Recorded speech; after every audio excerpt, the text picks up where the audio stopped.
जय हिंद प्यारे बच्चों, आपकी एनडीए की इस यात्रा में मैं आपका दोस्त लखन यादव आपके साथ में हूं और आप लोग निरंतर बहुत अच्छी प्रिपरेशन कर रहे हैं। खूब मेहनत कीजिए। कहा भी जाता है little steps everyday adds up to big results, कि अगर हम रोज रोज थोड़ा थोड़ा प्रयास करेंगे तो माह के अंत तक हम निश्चित तौर पर एक बहुत लंबा सफर तय कर चुके होंगे। और अगर हर महीने लंबा सफर तय करेंगे तो पूरा आपका जो 5 महीने की यात्रा है, 3 सितंबर तक की जो यात्रा है, इस यात्रा में निश्चित तौर पर आपको सफलता मिलेगी। तो आपको डेली इस क्लास को अटेंड करना है, अपने प्रॉपर नोट्स बनाना है और नोट्स के साथ साथ उसको रिवाइज भी करते चलना है। आज हमारी 3rd क्लास है। अगर आप इस क्लास को पहली बार देख रहे हो तो इससे पहले 2 क्लासेस और हो चुकी है, उनको भी देख लीजिए और उसके भी नोट्स बना लीजिए। और साथ ही चढ़ेगी वर्दी, लगेंगे सितारे, देखेगी दुनिया हमारे नजारे। तो दुनिया हमारे नजारे कब देखेगी? जब हमारे कंधे पर सितारे होंगे। और हमारे कंधे पर सितारे कब होंगे? जब हम दिल लगा के मेहनत कर रहे होंगे। आइए स्टार्ट करते हैं आज की क्लास को। सबसे पहला वर्ड है हमारे पास में टू एंड फ्रो। तो बच्चों, टू एंड फ्रो का मतलब होता है आना जाना। फॉरवर्ड मतलब आगे, बैकवर्ड मतलब पीछे। तो कई बार जब आप ट्रेन का टिकट बुक करते हो तो आप एजेंट से कहते हो भाई टू एंड फ्रो दोनों बुक कर देना। तो टू एंड फ्रो का मतलब क्या है? आना जाना। ठीक है, जाना और आना। The people were strolling in the park to and fro. लोग जो है गार्डन में स्ट्रोल कर रहे थे। कैसे? जा रहे थे, आ रहे थे। तो पहला हमारा क्लियर हो गया है। नेक्स्ट देखिए, नेक्स्ट कह रहा है to have a feet of clay. To have a feet of clay का मतलब होता है बच्चों ऐसा व्यक्ति जो फॉल्ट से भरा हुआ हो, full of faults, full of mistakes. ऐसा व्यक्ति जिसमें बहुत सारी गलतियां छुपी हुई हो। जैसे कि कहा जाता है कि कोई भी नेता जो है वो ऐसा नहीं है जिसके फीट ऑफ क्ले ना हो। ठीक है, तो फीट ऑफ क्ले का मतलब क्या है? फुल ऑफ फॉल्ट्स मतलब गलतियों का पुलिंदा भी आप उसको कह सकते हो। There is no one in the party who don't has feet of clay. Party में ऐसा कोई भी नहीं है जिसका फीट ऑफ क्ले नहीं है। तो फर्स्ट क्या है? To and fro. To and fro मतलब जाना आना। सेकंड क्या है? Have a feet of clay. Have a feet of clay का मतलब क्या होता है? Full of faults. थर्ड है बच्चों a flash in the pan. A flash in the pan का मतलब होता है सडन सक्सेस। अचानक से कोई आपको सफलता मिल जाए, एक तरह से लॉटरी लग जाना, किस्मत खुल जाना। तो कह रहा a flash in the pan. Flash in the pan का मतलब है sudden success. His selection in the university cricket team was a flash in the pan. University के क्रिकेट टीम में उसका जो सिलेक्शन हुआ, वो सिलेक्शन क्या था? वो सिलेक्शन जो था वो फ्लैश इन द पैन था। नेक्स्ट स्लाइड पर आइए। फिर ये कह रहा है बच्चों क्लोज शेव। क्लोज शेव का मतलब होता है बच्चों बाल बाल बचना और नैरो एस्केप।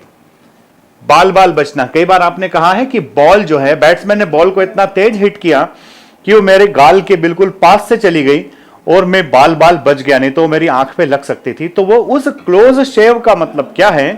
क्लोज शेव का मीनिंग है बाल बाल बचना।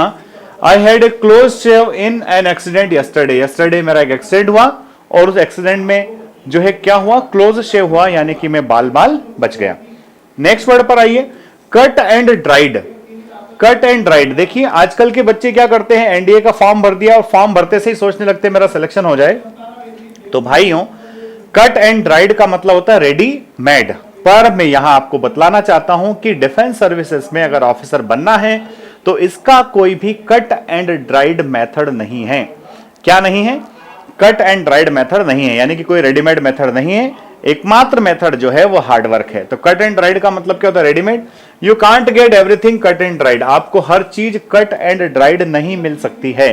हमारे पेरेंट्स ने हमको इतना अच्छा पढ़ा लिखा दिया है, यही हमारे लिए किस्मत की बात है।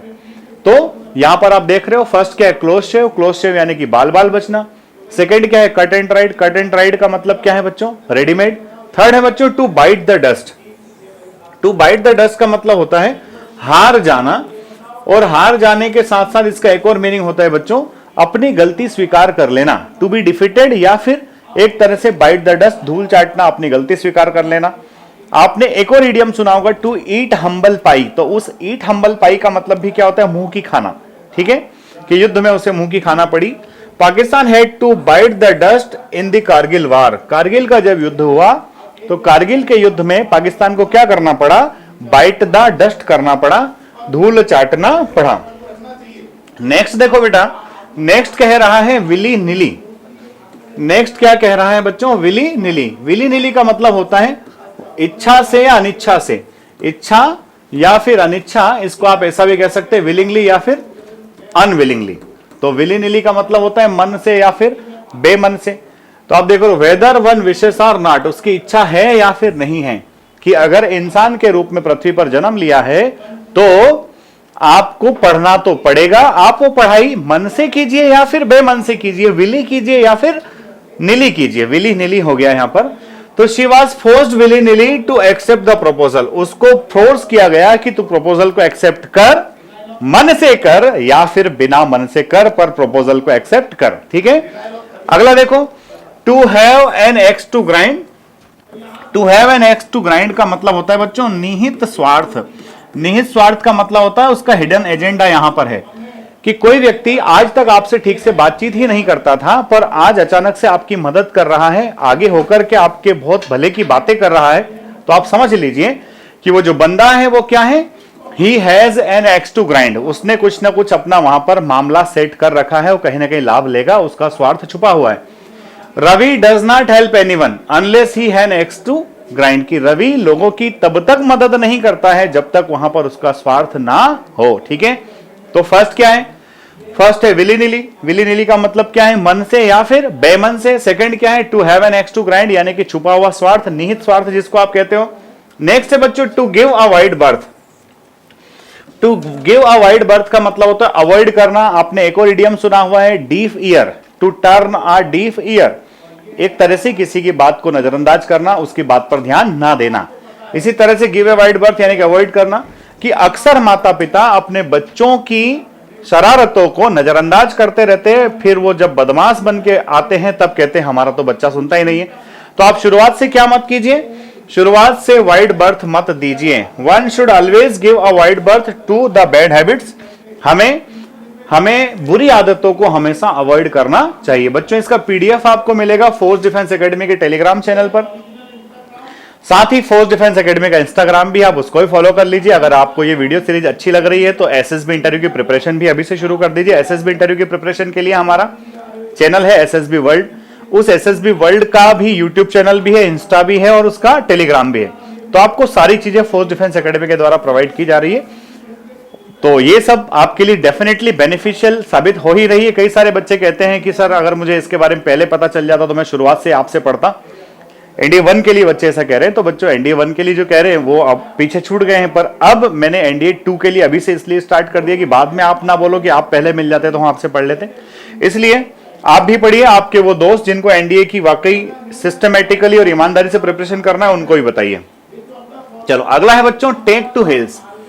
टेक टू हिल्स का मतलब होता है रन अवे, भाग जाना, भाग जाना है ना, एक तरह से कि जैसे ही उसने खतरा देखा, खतरे को देख करके वो बंदा क्या हो गया, ही टेक टू हिज हिल्स। ठीक है, जैसे ही पुलिस को देखा चोर जो है वो रफू चक्कर हो गया। टेक टू हिज हिल्स का मतलब हिंदी में क्या लिखोगे, रफू चक्कर हो जाना, रफू चक्कर हो जाना। तो रफू चक्कर हो गया।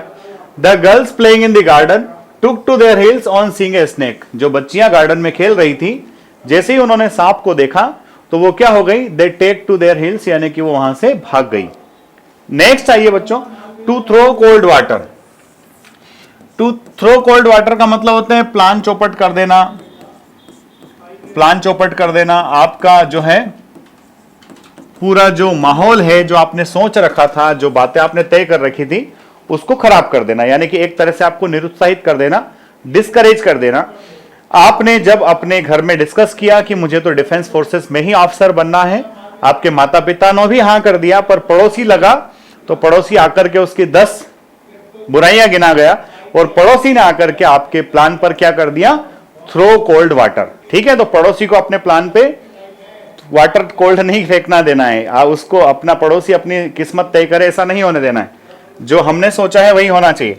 इंस्टेड ऑफ इनकरेजिंग मी, मुझे इनकरेज करने के बजाय, my friend through cold water on my scheme, मेरे फ्रेंड ने मेरी स्कीम पर क्या कर दिया, कोल्ड वाटर डाल दिया, यानी कि उस पूरे प्लान को चौपट कर दिया, मुझे हतोत्साहित कर दिया। ठीक है, नेक्स्ट देखो hard and fast. Hard and fast का मतलब होता है स्ट्रिक्ट, कि अगर आपको जीवन में सफलता पाना है तो आपकी वैल्यूज जो है वो बिल्कुल हार्ड एंड फास्ट होना चाहिए। You should follow your values, कि आप किस चीज को कितनी तवज्जो देंगे। आपके प्रायोरिटी में रिलेशन पहले आते हैं कि सिलेक्शन पहले आता है, अगर आपकी प्रायोरिटी में सिलेक्शन पहले आता है तो आप सिलेक्शन के लिए मेहनत कीजिए। अगर आपके प्रायोरिटी में रिलेशन निभाना पहले आता है तो आप रिलेशन निभाते रहिए। अगर रिलेशन निभाओगे तो सिलेक्शन नहीं मिलेगा। अगर सिलेक्शन के लिए काम करोगे तो रिलेशन अपने आप मेंटेन हो जाते हैं। ठीक है बच्चा। तो हार्ड एंड फास्ट को क्या बोलोगे? Strict. There is no hard and fast rule about being punctual in the college. ठीक है कि कॉलेज में पंक्चुअलिटी से रिलेटेड कोई हार्ड एंड फास्ट रूल नहीं है, ऐसा कह रहा है। हार्ड एंड फास्ट का मतलब होता है फिक्स। नेक्स्ट देखो बेटा, ये कह रहा है आप बोल्ट फ्रॉम द ब्लू। तो बोल्ट फ्रॉम द ब्लू एक होता है बच्चों डार्क हॉर्स। तो डार्क हॉर्स का मतलब होता है अनएक्सपेक्टेड विनर, ऐसा विजेता जिसके बारे में किसी ने उम्मीद ना की हो और वो जीत जाए, तो उसको हम कहते हैं डार्क हॉर्स। पर यहां पर क्या आया है? आप बोल्ट फ्रॉम द ब्लू। तो बच्चों बोल्ट फ्रॉम द ब्लू का मतलब होता है अनएक्सपेक्टेड और अनप्लीजेंट। कि कोई चीज हुई है, अनएक्सपेक्टेड भी है और आपको खुशी भी नहीं देती है। जैसे आप 4 दोस्त मिलकर पार्टी कर रहे थे और वहां पर आपके पिताजी आकर धमक जाए, तो वो आपके लिए क्या होगा? That will be a bolt from the blue. The news of Ankur's accident came to his wife as a bolt from the blue. Ankur के एक्सीडेंट की खबर जब उसकी वाइफ को मिली तो ये खबर उसकी वाइफ के लिए क्या थी? बोल्ट फ्रॉम द ब्लू थी। ठीक है। नेक्स्ट देखो इन्स एंड आउट्स। तो इन्स एंड आउट्स का मतलब होता है सीक्रेट्स, या फिर आप इसको कहिए ऑल डिटेल्स। ऑल डिटेल्स कि अपने जो खास दोस्त होते हैं, अपने जो लंगोटिया यार होते हैं, उनसे कभी भी लड़ाई झगड़ा नहीं करना चाहिए। उनसे लड़ाई झगड़ा क्यों नहीं करना चाहिए? क्योंकि वो जानते हैं ऑल इन्स एंड आउट्स। वो सारे के सारी कंप्लीट डिटेल्स उनके पास होते हैं, सारे सीक्रेट्स उनके पास होते हैं। ठीक है बच्चों, चलो। और ये है आज की क्लास का last, at one's finger tips. At one's finger tips का मतलब होता है कंप्लीट नॉलेज, कि आप उससे 1 से लेकर 40 तक की टेबल कहीं से भी पूछवा लीजिए, आप उससे पूरा पीरियडिक टेबल जनवा सकते हैं, क्योंकि हर चीज उसके फिंगर टिप्स पर है, यानी कि हर चीज उसको बहुत अच्छे से पता है। All the formulas of mathematics are at his finger tips, यानी कि उसको उन फॉर्मूले का पूरा और कंप्लीट ज्ञान है। तो आप इन फॉर्मूला का पूरा और कंप्लीट ज्ञान अगर ले लोगे तो निश्चित तौर पर आगे बढ़ जाओगे। फोर्स डिफेंस एकेडमी का जो ऑफलाइन बैच है, वो ऑफलाइन बैच एक तो 5 अप्रैल से स्टार्ट हो ही गया है प्यारे बच्चों। दूसरा जो बैच है वो 22 अप्रैल से स्टार्ट होगा। तो आप में से जिनके भाई बहन हैं, जिनको ऑफलाइन बैच से प्रिपरेशन करना है, क्योंकि देखो टाइम बहुत ही कम है। सबसे बड़ी प्रॉब्लम एनडीए के बच्चों के साथ, अधिकतर 12th पास बच्चों के पास सिर्फ लास्ट अटेम्प्ट बचा हुआ है। तो क्या इस लास्ट अटेम्प्ट को खराब होने दिया जाए? मेरी सलाह है नहीं होने दिया जाना चाहिए। आपको सिर्फ 5 महीने एकेडमी के अंदर बैठना है, पूरा कोर्स बिल्कुल डिटेल सिस्टमेटिकली कंप्लीट हो जाएगा। अगर आपको इस 22 अप्रैल की बैच के रिगार्डिंग इंफॉर्मेशन चाहिए तो आप 9826049151 पर संपर्क कर सकते हैं। साथ ही अगर आप ऑनलाइन बैठ करके एनडीए रिटन एग्जामिनेशन की प्रिपरेशन कर रहे हो तो आप हमारे एसएसबी वर्ल्ड चैनल से भी जुड़ जाइए। एसएसबी वर्ल्ड पर मैं आपको एसएसबी इंटरव्यू की प्रिपरेशन करा रहा हूं। कहीं ऐसा ना हो कि बाद में आपके दोस्त ही आपको बोले कि हमने लखन सर के चैनल से एसएसबी की प्रिपरेशन की थी और हम रिकमेंड हो गए। और वीडियो अगर अच्छा लगा है तो इसको स्टेटस पर लगाना ना भूलें। जय हिंद, जय भारत, इंकलाब जिंदाबाद, भारत माता की जय।